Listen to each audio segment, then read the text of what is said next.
नमस्कार दोस्तों, मैं नीलेश आपका स्वागत करता हूँ मेरे चैनल लाइव ट्रेडर नीलेश पे। आज हम देखेंगे जो स्टॉक मार्केट में जब आप ट्रेडिंग करते हैं या फिर इंट्राडे में कुछ आप स्टॉक्स बाय करते हैं, सेल करते हैं, या फिर नॉर्मली जो एक टर्मिनोलॉजी या फिर जो कुछ शब्द हैं जो काफ़ी इंपॉर्टेंट होते हैं आपको समझने के लिए। आपने काफ़ी समय एक न्यूज़ चैनल जब आप देखते हैं या फिर एक दूसरे के जो एक ग्रुप्स होते हैं शेयर मार्केट रिलेटेड, उसमें कुछ शब्द होते हैं जो आपको पता होना ज़रूरी है अगर आप स्टॉक मार्केट में नए हैं या फिर आप ट्रेडिंग करते हैं। अगर आप एक्सपीरियंस तो ये सारे शब्द आपको नॉर्मली पता रहेंगे, अगर नहीं पता रहेंगे तो वीडियो देख लीजिए। अगर पता है फिर भी वीडियो देख लीजिए ताकि आपको जिसमें कुछ नया सीखने मिले। जो पहला शब्द है शॉर्ट और लॉन्ग। शॉर्ट मतलब होता है सेल, ठीक है। लॉन्ग मतलब होता है बाय। अगर आप इंट्राडे करते हैं सो इंट्राडे में आपको पता चलता है कि सपोज इंट्राडे करते तो आपको पता रहेगा, अगर नहीं पता है तो मैं बता देता हूँ कि पहले आप जो स्टॉक होता है वो सेल भी कर सकते हैं और बाद में आपको सेम डे में बाय करना होता है। अगर सपोज़ यहाँ पे एक स्टॉक है जिसका 100 रुपीज़ प्राइस है, मुझे लग रहा है प्राइस नीचे जाएगा एंड ऑफ द डे तक, आने वाले कुछ मिनटों में इसका कुछ तो बैड न्यूज़ है तो ये स्टॉक नीचे जाएगा। तो मैं पहले यहाँ पे क्या करूँगा, शॉर्ट करूँगा, मतलब मैं इसे पहले बेचूँगा, ठीक है। मैंने 100 पे बेचा है, उसके बाद ये स्टॉक आ गया 95 पे, तो इससे मैं सपोज़ मैं यहाँ पे करता हूँ 90 पे आया, 90 पे आने के बाद मैंने इसे बाई किया तो यहाँ पे मुझे अराउंड 10 रुपीज़ का प्रॉफिट हुआ है। तो short is equal to sell होता है, long is equal to buy होता है, ठीक है। सो ये पहले सबसे दो इम्पोर्टेंट शब्द थे, क्योंकि नॉर्मली स्टॉक मार्केट में बाय या फिर सेल नहीं कहा जाता, शॉर्ट या फिर लॉन्ग कहा जाता है। Short is equal to sell, long is equal to buy होता है, ठीक है। उसके बाद जो सेकंड सबसे इम्पोर्टेंट होता है स्टॉप लॉस। स्टॉप लॉस एक काफ़ी इंपॉर्टेंट चीज़ है। अगर आप स्टॉक मार्केट में इंट्राडे करते हैं या फिर नॉर्मल इन्वेस्टिंग भी करते हैं तो आपको पता होना चाहिए स्टॉप लॉस का क्या महत्व होगा, क्योंकि स्टॉप लॉस ये चीज़ है जो आपका कैपिटल होता है, आप कैपिटल बचा सकते हैं। जिस तरह से कोरोना वायरस चल रहा है तो हम लोग सब मास्क लगा के बाहर घूमते हैं, उसी तरह से अगर आप एक स्टॉक मार्केट में इन्वेस्टिंग करते हो या फिर इंट्राडे करते हो तो मास्क का काम करेगा आपका स्टॉप लॉस। तो स्टॉप लॉस आपका हमेशा किसी भी ट्रेड में आपका स्टॉप लॉस होना चाहिए। मैं एक एग्जांपल देता हूँ स्टॉप लॉस कैसे सेट करते हैं या फिर स्टॉप लॉस कैसे होना चाहिए, फिर क्या होता है।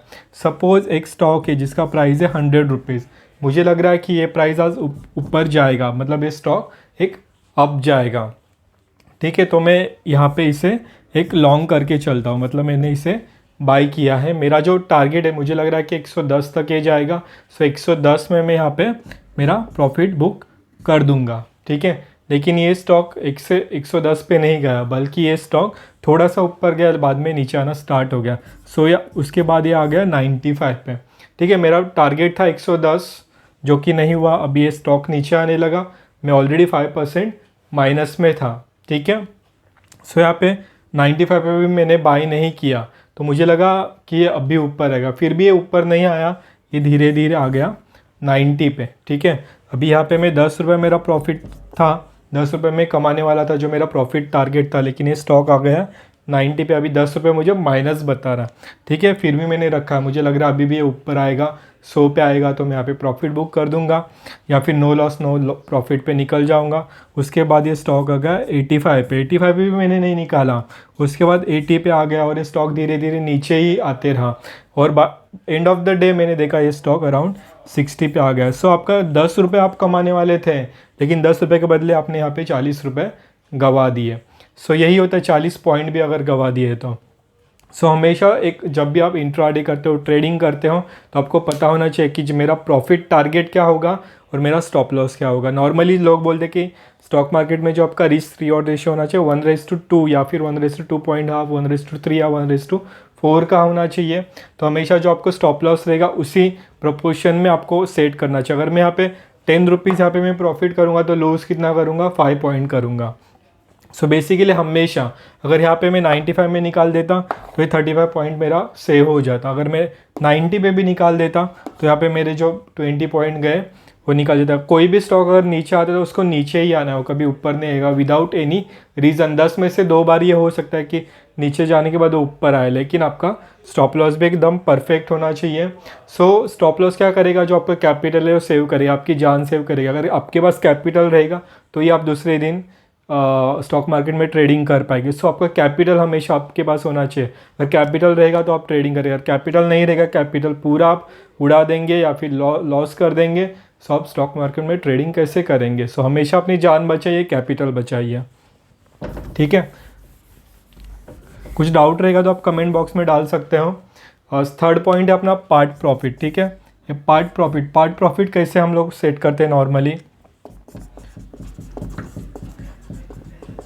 हमेशा जो होता है आपका एक लॉस जो होता है कम होना चाहिए, लेकिन अब प्रॉफिट जो होगा आपको मैक्सिमम प्रॉफिट बुक करने आना चाहिए।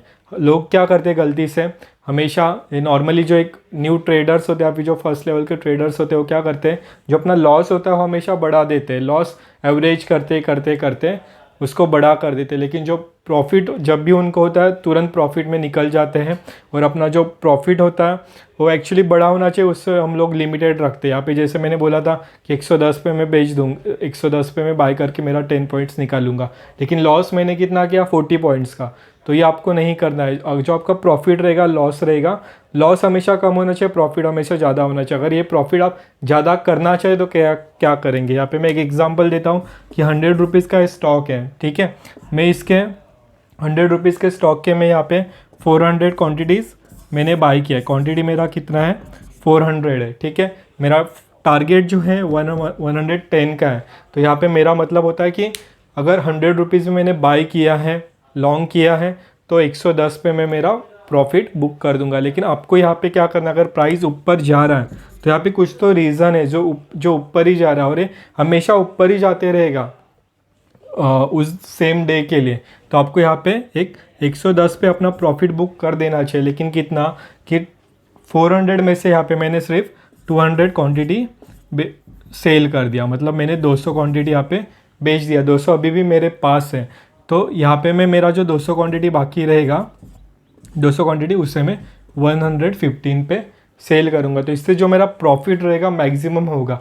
अगर ये स्टॉक 110 पे से नीचे भी आता है तो जो एक मेरा रिस्क होता है वो कम हो जाता है। तो यहाँ पे मैं 107 पे भी मेरा स्टॉक को सेल कर सकता हूँ। इससे मेरा प्रॉफिट ज़रूर कम होगा, लेकिन जो एक प्रॉफिट बुकिंग रेशियो होता है वो आपका बढ़ता है हमेशा। जो आपको जब भी प्रॉफिट होता है मैक्सिमम प्रॉफिट बुक करना आना चाहिए, और हो सके तो लॉस कम करिए, प्रॉफिट ज़्यादा रखिए। इससे आपका जो एक ट्रेडिंग होता है, जो कैपिटल भी सेव हो जाता है, धीरे धीरे आप यहाँ पे जो सेकेंड फेज होता है नो प्रॉफिट नो लॉस में धीरे धीरे आ जाते हैं, और आप अच्छे खासे यहाँ पे ट्रेडर एक निशानी होती है कि हमेशा प्रॉफिट आपका कम प्रॉफिट ज़्यादा होना चाहिए, लॉस कम होना चाहिए। इसे कहते हैं पार्ट प्रॉफिट। हम लोग धीरे धीरे करके पार्ट प्रॉफिट में अपना प्रॉफिट बुक करेंगे। फोर्थ पॉइंट है प्रॉफिट बुकिंग। इसका मतलब ये होता है कि एक फाइनल पॉइंट को आप अपना सारा क्वांटिटी बेच देते हैं। अगर मैं यहाँ पे 115 पे भी मेरा 200 क्वांटिटी टोटल सेल कर देता, तो जो मेरा एवरेज होता है अराउंड 112 या 113 के करीब होता। तो जो मैं 110 पे मेरा प्रॉफिट बुक करने वाला था, यहाँ पे अचानक मेरा प्रॉफिट बढ़ गया। इससे जो मेरा एक प्रॉफिट बुकिंग था वो ज़्यादा हो गया। फिफ्थ हमारा पॉइंट है वो लोअर सर्किट। अगर आप इंट्राडे करते हो, यहाँ पे डेली किसी स्टॉक को अज्यूम करते हो, तो आपने देखा रहेगा अगर किसी स्टॉक की कोई न्यूज़ रहेगी उसके पहले दिन में, मतलब उसके पहले कोई न्यूज़ रहेगी, किसी ने अच्छा प्रॉफिट कमाया है, फिर किसी का कोई बैड न्यूज़ रहेगा, तो आपने देखा रहेगा जो स्टॉक होता है अचानक से नीचे आ जाता है, फिर अचानक से ऊपर जाता है। दिन में 10, 15, 20% भी स्टॉक ऊपर जाते हैं और नीचे भी आते हैं। तो हमने देखा है कि स्टॉक मार्केट जब ओपन होता है तो कभी कभी एक लोअर सर्किट या अपर सर्किट लगता है। लोअर सर्किट या अपर सर्किट का मतलब ये होता है कि एक स्टॉक है, ठीक है, उसका एक दिन में मैक्सिमम एक लिमिट सेट किया रहता है। अगर मैं 100 रुपीज़ का स्टॉक लेता और उसका जो मैक्सिमम 10% ऊपर जाना चाहिए, क्योंकि अगर 100 का स्टॉक अगर 200-300 पे जाएगा तो यहाँ पे जिन्होंने शॉर्ट किया उनको एक बड़ा नुकसान हो सकता है, फिर काफ़ी नुकसान होने की चांसेस होते हैं। तो स्टॉक एक्सचेंज होता है वो क्या करता है, एक सर्टन लिमिट पे सेट करके रखता है कि इसका अपर सर्किट इतना है, इसका लोअर सर्किट ये पोजीशन पे है। लोअर सर्किट का मतलब होता है कि स्टॉक नीचे आना, ठीक है, स्टॉक यहाँ पे नीचे आना। लोअर सर्किट ये अचानक से नीचे आ जाता है या फिर दिन में नॉर्मली चलते हैं। अपर सर्किट का मतलब होता है कि स्टॉक ऊपर जाना, ठीक है। अगर ये नीचे आता है तो एक लिमिट सेट किया होता है कि मैक्सिमम 5 या 10%। अगर ये 10% एक दिन भी नीचे आता तो 10 मिनट के लिए नॉर्मली जो उसका एक ब्रैकेट होता है, एक ब्रैकेट में चलता है कि 10% में जो मैक्सिमम 10% वैल्यू रहेगा वो वहाँ पे स्टॉप हो जाएगा, ठीक है।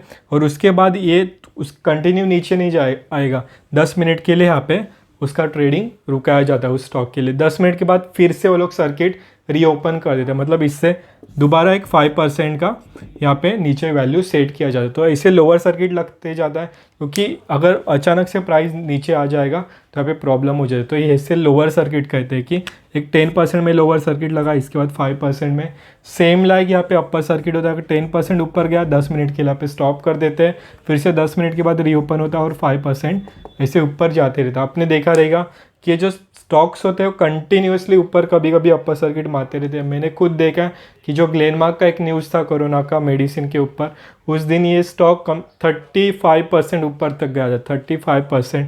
यहाँ पे अपर सर्किट आपने मारते मारते था। अगर आपने देखा रहेगा जो 10 मिनट के लिए वहाँ पे ट्रेडिंग स्टॉप होता है, फिर से एक बार रीओपन हो जाता है, जो उसका एक ब्रैकेट होता है। अगर आपने मार्केट डेप्थ में देखा रहेगा, जो आप अगर इंट्राडे के वक्त यहाँ पे एक अपर सर्किट और लोअर सर्किट का एक वैल्यू दिया रहता है। सो इसे अपर सर्किट लोअर सर्किट कहते हैं। ये मैं बेसिक में आपको समझा रहा हूँ। ये जो एक टर्म्स होते हैं उसका मीनिंग क्या होता है, मार्जिन। मार्जिन एक अलग मतलब एक बहुत टाइम कंज्यूमिंग कंसेप्ट है, लेकिन मैं एक शॉर्ट में समझाने की आपको कोशिश करता हूँ कि मार्जिन क्या होता है। अगर समझाने जो तो इसका एक 10 मिनट का वीडियो बनेगा। जो आपका ब्रोकर होता है, ठीक है, सपोज़ आपके अकाउंट में 5000 रुपीज़ बैलेंस है, फंड आपका है 5000 रुपीज़, और आपका जो एक स्टॉक वैल्यू है 500, ठीक है, ये स्टॉक है 500। अगर आप यहाँ पे इन्वेस्टिंग की पर्पज़ से ट्रेड करोगे तो आप मैक्सिमम यहाँ पे अगर 5000 को मैं डिवाइड करूँ तो मैक्सिमम में 10 स्टॉक यहाँ पे ले पाऊँगा, ठीक है। ये मेरा होल्डिंग होगा, होल्डिंग भी समझाऊँगा क्या होता है। ये नॉर्मली 10 स्टॉक में ले पाऊँगा, लेकिन यहाँ पे अगर मैं इंट्राडे करता हूँ, इंट्राडे का मीनिंग मैंने स्टार्टिंग में ही आपको बताया था कि सेम डे में आपको बाय और सेल करना है, फिर सेम डे में आपको सेल या बाय करना है, ठीक है। जो ट्रांजेक्शन होगा उसी दिन क्लोज हो जाता है, भले आपको लॉस भी हो कितना भी हो। सो यहाँ पे एक 10 क्वांटिटी आप ले पाओगे, लेकिन जो आपका ब्रोकर, जैसे मेरा एग्जांपल ब्रोकर है ज़रोदा, सो ज़रोदा ने मुझे इस स्टॉक के लिए एक 10 टाइम्स मार्जिन दिया। 10 टाइम्स मतलब क्या होता है कि ये जो स्टॉक को अगर मैं 10 से डिवाइड करूँगा तो यहाँ पे 50 रुपीज़ मेरा वैल्यू आएगा। तो मुझे अगर इंट्राडे के लिए ये स्टॉक लेना है तो यहाँ पे मुझे इस स्टॉक का सिर्फ 50 रुपीज़ यहाँ पे करना रहेगा, 50 रुपीज़ मुझे लगेगा। सो अगर मैं इंट्राडे यहाँ पे करता हूँ या फिर 10 टाइम्स अगर मैं मार्जिन यूज़ करूँगा तो मैं इंट्राडे के लिए 100 यहाँ पे स्टॉक का ट्रेड कर पाऊँगा, ठीक है। मतलब जो मेरा एक्चुअली होल्डिंग का जो इन्वेस्टिंग का जो एक क्वांटिटी था, उससे मैं 10 गुना उस स्टॉक का एक मैं मार्जिन यूज़ कर पाऊँगा, 10 गुना में उसे बाय या सेल कर पाऊँगा। सो ये मार्जिन होता, मतलब जो ब्रोकर होता हमारा एक हमें एक लीवरेज देता है, एक मार्जिन देता है, एक एक्स्ट्रा मनी देता है कि ये स्टॉक आप इतने इतने टाइम में बाय या सेल कर सकते हो, क्योंकि उसे पता होता है कि सेम डे में ट्रांजैक्शन क्लोज होने वाला है। सो जो मेरा पैसा है कहीं पे जाने वाला नहीं है। इसमें आपके लॉस होने के चांसेस भी काफ़ी ज़्यादा होते हैं, या फिर प्रॉफिट के भी आपका एक चांसेस बढ़ता है, इसीलिए लोग मार्जिन ज़्यादा यूज़ करते हैं, क्योंकि प्रॉफिट जो आपका होता है वो भी ज़्यादा होगा नॉर्मल इन्वेस्टिंग से, क्योंकि आपको एक एक्स्ट्रा मनी यूज़ करने मिलता है। और जो मार्जिन होता है हर एक स्टॉक के लिए अलग अलग होता है, कि ज़्यादा वोलेटाइल वाले स्टॉक के लिए ज़्यादा रहेगा या फिर कम रहेगा, लेकिन जो नॉर्मल पेनी स्टॉक्स होते हैं उनका काफ़ी कम होता है, क्योंकि ब्रोकर चाहते आप भी ज़्यादा पैसे कमाए और उन्हें भी एक अच्छा खासा ब्रोकरेज यहाँ पे मिले हैं, ठीक है। सो ये मार्जिन हुआ एक नॉर्मल, मैंने एक सिंपल वर्ड्स में आपको कंसेप्ट बताया मार्जिन का, लेकिन अगर ये डिटेल में समझाने जाऊंगा या फिर आपको नहीं समझा रहेगा तो इसका अलग से वीडियो बनाऊंगा, कमेंट्स में लिख सकते हो। लेकिन ये बहुत बड़ा कंसेप्ट है, थोड़ा कंफ्यूजिंग भी, अगर आप कॉमर्स स्टूडेंट रहे तो आपको समझा रहेगा, लेकिन आप अदर स्टूडेंट थोड़ा सा मुश्किल होता है बिगिनर्स के लिए। सेकेंड हम लोग 8 पॉइंट है, 9 पॉइंट और ये 10 पॉइंट है, सेम ही, मतलब एक को एक रिलेटेड है, सपोर्ट रेजिस्टेंस और ब्रेकआउट कब होता है, ठीक है। तो स्टॉक जो होते हैं नॉर्मली इस तरीके से मूव करते हैं, ठीक है, या फिर ऐसे मूव करते हैं, या फिर यहाँ पे ऐसे मूवमेंट होता है। ये आपने देखा जिगजैग मूवमेंट में मूवमेंट एक स्टॉक का मूवमेंट होता है और एक लाइन को एक सपोर्ट करके चलते रहते हैं। यहाँ पे भी आप देखोगे एक लाइन को यहाँ पे सपोर्ट हो रहा है, ठीक है। इसका मतलब यहाँ पे होता है ये प्राइस यहाँ पे नीचे आ रहा है, लेकिन कुछ तो चीज़ है जो इसे नीचे और आने के लिए नहीं दे रही है, या फिर अगर ये ज़्यादा नीचे आएगा तो यहाँ पे कुछ तो प्रॉब्लम हो सकता है। इसीलिए यहाँ पे एक सपोर्ट लाइन बनती है। जैसे आप हमारे दोस्त होते हैं, हमारे फैमिली होते हैं, हमें ज़िंदगी में आगे बढ़ने के लिए सपोर्ट करते हैं।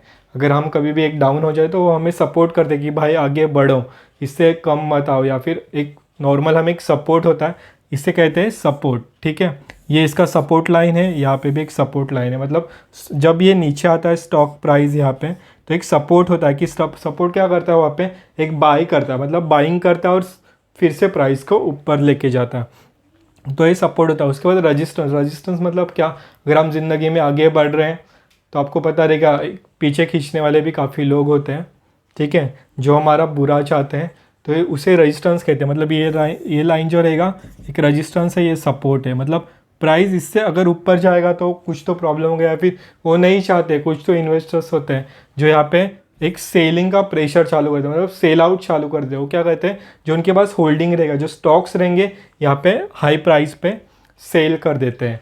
सो प्राइस उसके वजह से ऊपर नहीं जाता, उसे रेजिस्टेंस कहते हैं। सो ये है हमारा रेजिस्टेंस लाइन। ठीक है, ये रेजिस्टेंस लाइन है, स्टॉक इससे इस दायरे में ही हमेशा चलेगा। लेकिन अगर ये ब्रेकआउट कब होता है, जब ये दायरा जो रहता है एक ब्रेक कर देता है। ठीक है, स्टॉक प्राइस इससे नीचे ना जाके यहाँ पे एक ब्रेक कर देता है, तो उसे ब्रेकआउट करते हैं। ऊपर की साइड का ब्रेकआउट है। सेम अगर ये स्टॉक प्राइस नीचे आ रहा है, लेकिन यहाँ पे जो बायर्स होते हैं उनका अगर उतना एक कैपेसिटी नहीं रहेगा बाइंग का, या फिर कुछ रीज़न से अगर स्टॉक यहाँ पे एक सपोर्ट लाइन को अगर ब्रेक कर देगा, सो इसे ब्रेकआउट कहते हैं।